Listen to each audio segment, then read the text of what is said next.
Andy, I don't know. I think there's a few other things. You could have put stupidity up there. You could have put the president thinks Guantanamo is an island where you can send coronavirus people who are infected with the coronavirus. The kind of madness you were dealing with in trying to deal with that White House as the pandemic was hitting must have been just shocking to you every time you encountered it.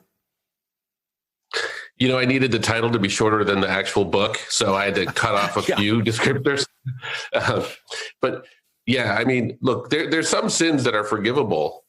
Plenty of mistakes are forgivable, and we ought to be charitable with mistakes that are made honestly in the heat of battle, in the middle of a pandemic where it's novel, we don't know what's going on. But there's a bunch of things that aren't forgivable. The dishonest mistakes, denying that we're experiencing a pandemic when you know full well that thousands of people are going to die. If the president and millions of people potentially could have died, and when the president did he just come out and said in January, hey, we have a problem. The only reason he addressed this with the public was when the NBA season went out and the stock market went down, and that's all of that is documented. And, he suppressed any repression and essentially tried to avoid all responsibility. And it's not a good combination for a country to quash dissent when you've got a novel coronavirus and you silence all of your experts.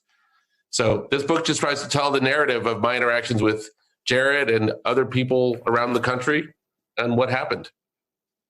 Now, Jared Kushner was reportedly, one of the smarter people in the Trump White House. And the passages that I've read in this book, he is a dysfunctional moron in the White House who cost people's lives. Well, I did go for the best. I did try to reach to the top there. But the truth is, as I say, the reason I called Jared is because President Trump was going to open up the country on Easter Sunday, which would have resulted in untold amounts of deaths among older people. And so I asked myself the question, who do you talk to in the White House when you want to get something done? And the answer was Jared. And I called him. He was gracious enough to receive my call, even knowing, where I stand on things.